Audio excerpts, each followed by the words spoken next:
cher. Bon, alors les gens qui n'ont pas pu, qui habitent à Bordeaux, à je sais pas où, alors on va pas jusque-là.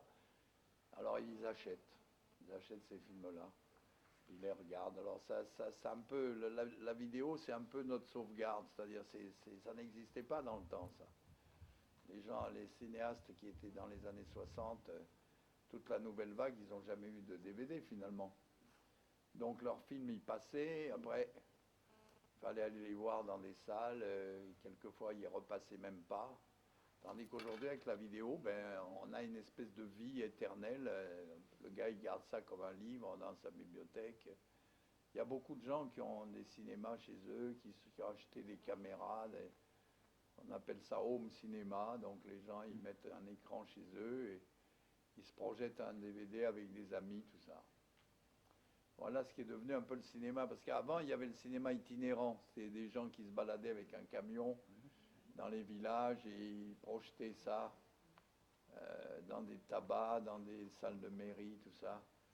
Alors voilà, les gens allaient là, les pays, ça marchait bien et dans des petits villages de 300 habitants, on arrivait à faire 100 places. Ça se renouvelle en été dans certaines régions. Oui, il y a les plages, mais il faut se déplacer. Alors, vous savez, passer toute sa vie comme un voyageur de commerce, aller présenter un film là, c'est un peu fatigant, quoi. Alors, on le fait pas. On fait pas ça, on devrait le faire. Puis on est de moins en moins, Chabrol est mort, Truffaut est mort, ils sont tous morts. Ceux-là, ils aimaient bien faire ce genre de travail, d'aller présenter leurs films un peu à tout le monde, à des gens qui sont, quelquefois, des gens qui vont pas au cinéma. Moi, je me rappelle, je suis allé dans le centre de la France, dans un petit pays, on avait 200 personnes qui y venaient. Parce qu'ils n'avaient pas l'habitude de voir venir des gens présenter des films. Pour eux, c'était un peu comme le cirque. Vous savez, quand un cirque arrive sur une place, il y a un mec qui passe avec un haut-parleur et dit ce soir, en représentation exceptionnelle. Et puis il y a un coup de tambour, et puis voilà, et puis le cirque il marche avec 2-3 animaux, tout ça, il y a les gens qui viennent. Mais ça n'existe plus beaucoup. Alors, faire ça pendant toute un été, c'est beaucoup. Hein. Alors maintenant, on fait plutôt... là, je suis passé au ciné-club. Alors, il y a le ciné-club de France 2. Alors, j'ai un film qui va bientôt sortir là. L'année dernière, j'ai eu Solo qui est passé là, mais à 1h45 du matin. Alors, il faut l'enregistrer de nouveau, et puis après, une fois qu'il est enregistré, on peut se le projeter. Mais c'est dur. Et alors même, vous voyez, même à la télévision, même à France 2, là je viens de faire 2 histoires courtes pour le dimanche soir. Il va passer à 11h45, les deux trucs que j'ai faits. Et c'est avec des vedettes, tout ça, c'est des histoires, mais c'est quand même difficile de voir où on cantonne le cinéma à minuit, 1h du matin, puis à 8h on présente des conneries, des trucs. J'en ai vu un hier soir, ou avant-hier soir, un film soi-disant policier. Et là, j'étais récemment dans un jury à Luchon, Festival de la télévision à Luchon. On nous a présenté un film stupide qui s'appelait Antigone 34, une connerie, calquée sur les séries américaines. Exactement, on aurait dit une série américaine, mais mal faite. Et alors, ils ont dépensé un fric fou. J'aurais pu faire 10 films avec ce qu'ils ont dépensé. Ils ont fait 15 épisodes. Au bout du 3e, le directeur a dit assez, il a arrêté. Et il y a une perte pour la télévision française des redevances que vous versez à la télé. Il y en a pour 7 ou 8 millions d'euros de perdus, complètement perdus. Et d'autre part, il y a actuellement à France 2 10 films qui ont été terminés et qui sont prêts donc à diffuser. Ils ne sont pas diffusés. Et les pauvres metteurs en scène qui ont réalisé ces films, ils attendent que ça sorte. Et ils ne peuvent pas faire de procès parce que leur film sortira peut-être jamais. Il y en a pour 22 millions d'euros de bloqués. Alors le gaspille, il y a des gens qui crèvent de faim, des SDF, des trucs. Puis il y a ces 22 millions qui sont là et ils sont pour rien. C'est foutu à... Alors en plus, ça crée des problèmes. Tous ces jeunes qui ont fait ces films, bon, ils ont dit, moi j'ai fait un beau film. pour la télévision, et puis ils ne peuvent pas intervenir, c'est-à-dire ils ne peuvent pas faire de procès, parce que dans le contrat qui les lie à la télévision, il est indiqué qu'il n'est pas sûr, la télévision ne leur assure pas que le film qu'ils ont fait sera projeté. Donc ils ne peuvent pas. Sans faire valoir. Ils ne peuvent rien faire. Donc ils attendent il y en a qui attendent depuis 2008. Ça fait 4 ans que leur film sortent et il ne sort pas. Voilà la triste réalité, voilà, de ce cinéma de 1000 places. Vous voyez, pour remplir ça, il faut se lever de bonne heure. Alors, il y a maintenant, on s'occupe des handicapés. Moi, j'aime beaucoup les handicapés, d'abord parce que c'est une partie de mon public. Je trouve que parce que les handicapés ont peut-être plus de temps que les autres pour regarder des films. Et c'est malheureux, on les exploite et on ne leur donne pas d'argent. Il y a un film qui s'appelle Les Intouchables, que tout le monde a vu, 19 millions. Ils ont fait du fric sur les handicapés, mais ils n'en ont pas donné aux handicapés. En tout cas, ils disent qu'ils en ont donné, ils ont gagné des millions et des milliards, et les handicapés, ils ont dû toucher 10 000 euros. Enfin, je dis ça comme ça parce que c'est une proportionnelle, mais ils n'ont rien donné. Et alors maintenant, on a un autre film que vous allez voir bientôt dans cette salle, qui s'appelle D'os et de, je sais pas quoi, D'os et de rouille. Mais c'est encore un handicapé. Parce que maintenant, on exploite le filon. C'est un filon maintenant, les handicapés. Avant, c'était les enfants. Maintenant, c'est les handicapés. Voilà. Alors, c'est très bien de faire des films sur les handicapés, mais encore faut-il leur donner un peu d'argent quand même.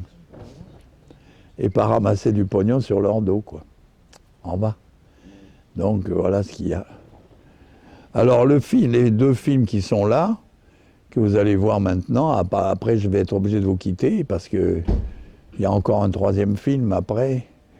Alors voilà, ici c'est un spectacle un peu particulier. Le premier film que vous allez voir, qui est un film de 26 minutes, qui est une première partie, en fait c'est une série que j'ai faite avec 48 vedettes françaises. Ici il y a Charles Berling et Michel Galabru. Et c'est tiré des fameuses histoires extraordinaires d'Alfred Hitchcock. Alors j'ai rencontré Alfred Hitchcock en 1962 avec Truffaut à Los Angeles, car François écrivait un livre sur Hitchcock, donc il ne parlait pas l'anglais apparemment. Donc on m'avait amené, parce que moi je parle anglais, donc j'étais là comme traducteur, et au bout de 48 heures, je me suis aperçu que M. Hitchcock parlait français. Donc ma présence était inutile, car il parlait comme tous les Anglais, comme beaucoup d'Anglais, il avait appris le français. Il le parlait avec un accent, mais il le parlait quand même, donc ils se sont compris, François a pu l'interroger, faire son livre, et moi je suis reparti. Mais à la faveur de cette rencontre avec Hitchcock, il m'a dit, tu sais, j'ai fait une série qui s'appelle Alfred Hitchcock présente à la télévision, qui avait pour particularité d'être des courts-métrages de 26 minutes, et alors, il avait pris l'idée, n'est-ce pas, dans chacun de ces courts-métrages, il y avait une vedette. Il y a eu Bette Davis, il y a eu Cary Grant, il y a eu plein de gens qui ont fait des films comme ça. Il en a fait 194. Et je me suis dit, un jour, je vais essayer d'en faire 100. Alors, j'en suis au 27e. Donc, j'en ai fait 27 et j'en commence 30 l'année prochaine, enfin, en fin d'année. Et le principe est le suivant, c'est une histoire courte, avec un suspense, comme d'habitude chez Hitchcock, qui se termine d'une manière imprévue. Donc c'est ça l'idée. Seulement comme en France, on n'aime que les séries, c'est-à-dire les films dont les personnages sont toujours les mêmes. C'est généralement un noir et un blanc, parce qu'il faut faire l'équipe, surtout en Amérique. Il n'y a jamais un film sans un noir ou un blanc ensemble, qui sont ensemble. Quelquefois le noir est même le chef de la police. Et c'est très bien comme ça, mais alors, donc, ces séries-là, c'est toujours les mêmes, les experts, tous ces trucs, cold case et tous ces trucs-là. C'est le principe, c'est qu'on retrouve à chaque histoire, à chaque épisode, on retrouve les mêmes personnages. Or, moi, à ma série, c'est le contraire. C'est à chaque film, à chaque truc, il y a une histoire différente avec des personnages différents. Et comme les Français sont complètement accros, si vous voulez, à ce truc-là, c'est-à-dire de voir toujours les mêmes personnages dans les histoires, que ce soit Boulevard du Palais, que ce soit l'inspecteur machin ou truc, c'est toujours le même personnage. Alors, j'ai eu beaucoup de mal à les faire accepter en France. Ce qui fait qu'ils sont passés un peu inaperçus parce qu'ils sont passés sur une chaîne américaine qui s'appelle 13e rue et que personne n'a d'ailleurs parce que ça ne fait pas partie de tous les faisceaux genre Canalsat ou des trucs comme ça. Et maintenant, ils vont passer à partir de septembre sur Canal+. Donc ils vont avoir une nouvelle notoriété puisque Canal, c'est quand même, il y a un peu plus d'abonnés. Les gens s'abonnent à Canal+, donc finalement, ces films vont être enfin visionnés. Alors, celui que vous allez voir maintenant fait partie, si vous voulez, de cette série de 27 films que j'ai fait. J'ai commencé avec Jacqueline Maillan il y a très longtemps. On a fait 2 prototypes, un avec Jean Poiret, un avec Jacqueline Maillan. C'est elle qui a inauguré cette série il y a bien plus de 10 ans. La série a été arrêtée et elle a été reprise en 2009 où j'ai réalisé donc ces 27 films. Alors celui que vous allez voir s'appelle Le Farceur. Alors il présente un personnage qui est joué par Berling, dont la particularité, si vous voulez, c'est que c'est un farceur. C'est un type qui raconte des histoires tout le temps, etc. Il va lui arriver évidemment un gros problème et son partenaire c'est Michel Galabru. Donc, qui est un acteur génial que j'ai dirigé déjà pas mal de fois dans beaucoup de films. Et j'ai eu au moins 6 fois, je crois 6 ou 7 fois. Donc voilà, alors ce film, je ne vous en dévoile pas le récit, parce que il ne faut pas dire la fin ni rien, on ne peut pas parler du film, donc c'est une histoire. Bon, après, derrière ce film qui fait 26 minutes, on vous présente un autre film qui s'appelle Dossier Toroto. Alors, ce film est parti d'une histoire vraie, tout à fait vraie d'ailleurs, concernant les parties sexuelles de certaines personnes qui, à la naissance, ont des manques. Alors, vous verrez d'ailleurs dans les premières images du film, vous verrez que je fais une conférence, moi, au début, où j'explique en gros comment ça se passe dans le monde, comment sont traités ces gens qui sont un peu différents des autres, et qui sont des gens normaux, mais qui ont des déficiences physiques importantes. Bon, alors là-dessus, le film va donc raconter l'histoire d'un savant qui arrive à réguler ses insuffisances, mais ça dégénère et ça devient quelque chose de complètement absurde, de fou. Et le film peut choquer certains, parce que c'est un film assez marrant, mais en même temps assez cru. Voilà, donc, mais c'est drôle. En principe, nous, quand on a fait le film, on ne pouvait pas s'arrêter de rire. C'est un des films les plus drôles que j'ai pu faire. Et j'ai appelé ça une connerie, parce qu'en fait, vous savez, quand on va voir un film de Laurel et Hardy ou de je sais pas qui, on rit, et puis à la fin, on dit « Oh, ce que c'était con, ce film, oh, ce qu'il était bête, oh, ce que c'est bête ». Parce que souvent, quand on a bien ri pendant 1 heure ou 1h30, et on dit « Oh là là, ce que c'était bête ». Mais on a ri quand même. Mais on n'a pas le respect, si vous voulez, du rire, du type qui fait rire. Alors ici, c'est un petit peu le cas. On rira, et puis après, on dira « Oh là là, c'est une connerie, ce truc-là. » Voilà. Et je l'ai fait parce que, comme je l'ai dit tout à l'heure déjà, je trouve qu'il y a beaucoup de films idiots qui sont réalisés par des gens qui ne se rendent pas compte qu'ils font une connerie. Ils font une connerie, mais une fois qu'elle est faite, ils n'arrivent pas à accepter le fait que c'est une connerie, parce qu'ils ne pensaient pas qu'ils faisaient une connerie. Bon, alors, il y a sur les 220 films que nous tournons chaque année en France, il y a une bonne centaine de films qui sont cons, hélas, et qui n'apportent rien finalement. Qui n'apportent rien au spectateur, il paye sa place, il va voir le film et après, il se dit « Merde, je me suis fait couillonner ». Mais le plus fort de tout ça, c'est qu'il y retourne. Et il va aller voir une autre connerie après. C'est ça qui est extraordinaire, on se fait piéger.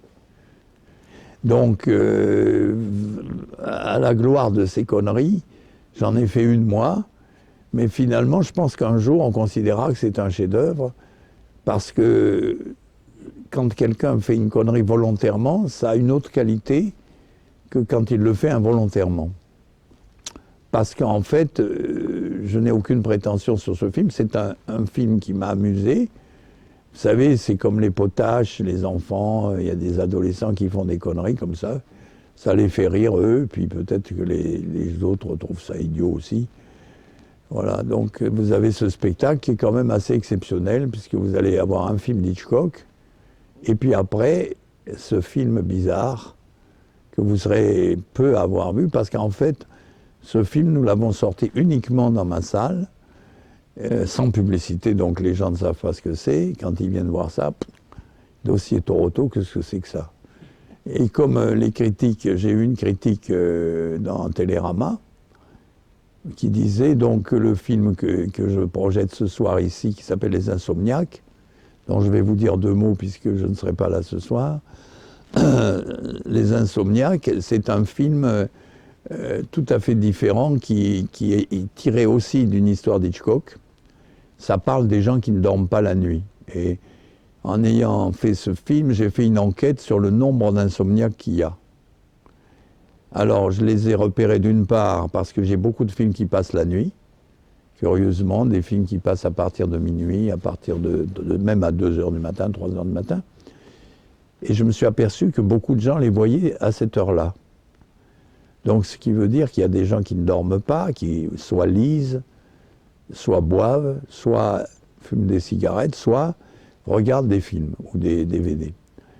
Donc les insomniaques sont donc des gens qui parfois en été sortent, parce qu'il y en a qui ne restent pas chez eux, parce qu'ils ne peuvent pas dormir, donc ils sortent dans la rue, ils rencontrent d'autres insomniaques qui sont également sortis, et grâce à ces rencontres nocturnes d'insomniaques, il peut se créer des sociétés secrètes, c'est-à-dire en fait ils peuvent former un groupe qui se dit, puisqu'on ne dort pas la nuit, on a le temps de réfléchir, et que par conséquent, on a peut-être des choses à faire, des choses que les gens ne font pas, et le gouvernement, les gens ne font pas. Et donc, ils deviennent des espèces de justiciers masqués qui essayent d'arranger des coups, c'est-à-dire de se retrouver à faire ce que les pouvoirs publics ne font pas. Par exemple, dénoncer des gens corrompus, etc., des ministres qui sont bizarres, qui ne sont pas très, très bien. Et voilà. Et donc, par là même, ce film est un film très violent. Il n'y a pas de sang, il n'y a pas de tronçonneuse, il n'y a pas de gens qu'on découpe en morceaux, mais le fond du film est extrêmement violent. Pour ça qu'on a mis le soir, parce qu'on a pensé que peut-être des enfants viendraient l'après-midi, mais ils sont en train de préparer leurs examens, donc ils ont autre chose à faire. Donc le problème, donc ce film, pour moi, est un grand film dans la mesure où le sujet est très fort et la continuation de certains films que j'ai faits, Solo, l'Albatros, Le Piège à con, Linceul n'a pas de poche, qui étaient des films très durs que j'ai faits dans les années 70-80. Donc c'est en fait la suite du personnage que j'ai incarné dans ces films, puisque je joue dans ce film, contrairement à Toronto, au dossier Toronto, je ne joue pas, Le Farceur, je ne joue pas, et dans celui que vous venez de voir, je ne joue pas. Mais dans le dernier, je joue. Voilà. Alors, c'est un film très curieux aussi, qui, lui, a l'avantage d'avoir été vendu un peu partout, parce que le sujet est international, étant donné qu'il vient de chez Hitchcock. Sauf que c'était pas une nouvelle, ça c'était un roman, donc il est plus long, il fait 1h30, c'est un film normal, alors que les histoires d'Hitchcock, généralement, sont très courtes. Elles font lui, quand il a fait sa série, eh ben, ça faisait 26 minutes, 25 minutes, voilà. Parce que les histoires étaient courtes, parce que la chute, si vous voulez, dans ces histoires, il ne faut pas que ça traîne. Il faut que ça soit très rapide pour que le spectateur soit tenu en haleine pendant un quart d'heure. Voilà, et puis pendant 25 minutes, mais pas pendant 1h30, parce que c'est dur à traîner le sujet pendant 1h30. Voilà ce que je peux vous dire sur tous ces films. Et je vous remercie d'être venu remplir cette salle, mais c'était un peu difficile.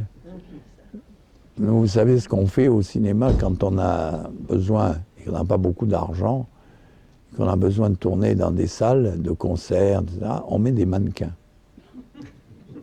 On les met au fond, des mannequins habillés, ils sont assis, et puis ça fait du monde. C'est une astuce que les Italiens ont inventée. lorsqu'ils faisaient des péplums et qu'ils n'avaient pas d'argent. Donc il y avait le Colisée, ils mettaient quelques personnes réelles au premier rang du Colisée, et derrière, c'était rien que des mannequins. Et des mannequins articulés, parce qu'ils bougeaient la tête, certains, pas tous, mais certains, avec un fil, on les faisait bouger. Et il y avait un atelier à Cinecittà où il y avait 1000 petits mannequins comme ça, qui servaient à ça. Alors, selon les périodes, on les habillait différemment. Si ça se passait au Moyen-Âge, on les habillait avec des toges. Si c'était des trucs modernes, on les habillait en moderne. C'est le grand secret, mais les Américains l'ont fait aussi d'ailleurs. Ça s'appelle les mannequins, les âmes mortes. Les gens qui n'existent pas, mais qui sont assis. Voilà, par exemple, là, on aurait pu mettre des mannequins. On aurait eu l'impression que la salle était pleine. Voilà, ben merci de m'avoir écouté. Merci d'être venu. Hein? On va prendre rendez-vous pour la rentrée. Parce qu'il y a un autre Ah ben oui, mais là j'ai des films quand même qui sortent normalement, comme les films qu'on projette ici. Et je vous conseille vivement prochainement de venir dans cette salle voir Le Grand Soir, qui est réalisé par mes amis de Lépine et Kerverne, qui sont des gens de mon groupe, si vous voulez, sont des fidèles, des admirateurs de mes films qui, comme je suis plus vieux qu'eux, ils sont allés un petit peu dans mon domaine. Et ce film est extraordinaire parce qu'il ne ressemble à rien, il ne ressemble pas à un autre film. Et il y a mon ami Poutvold qui est formidable dedans, et Dupontel, et ils sont très bien. Tous les deux. Et ils ont annoncé tous les deux l'arrêt. Ils ne veulent plus faire de cinéma. Ni Albert, ni Dupontel, ni Poutvold ne veulent plus faire de cinéma. Ils disent-ils, parce que vous savez, les gens qui disent qu'ils ne font plus de cinéma, ça peut changer après. Maurice Chevalier m'avait dit un jour, j'arrête. Et après, il a encore travaillé pendant 10 ans. Et Charles aussi, Charles Aznavour, qui est un de mes meilleurs amis, ben Charles, il a dit tout le temps qu'il arrêtait, puis il est toujours là, quoi. Mais enfin, c'est des premiers adieux. Et je crois que Benoît Namar et Dupontel aussi. Voilà. Eh bien, écoutez, passez une bonne soirée, et puis ça sera pour la prochaine fois. Oui. La Donc, foule. La prochaine fois sera le film qui sera d'actualité à la rentrée. Oui, c'est des films qui sont nouveaux avec des vedettes. Ils sont donc projetés normalement. Voilà. Au revoir, messieurs, dames. Merci de m'avoir Merci, écouté. Jean-Pierre.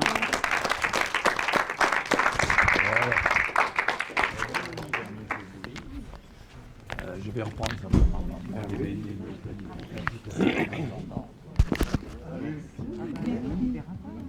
ça.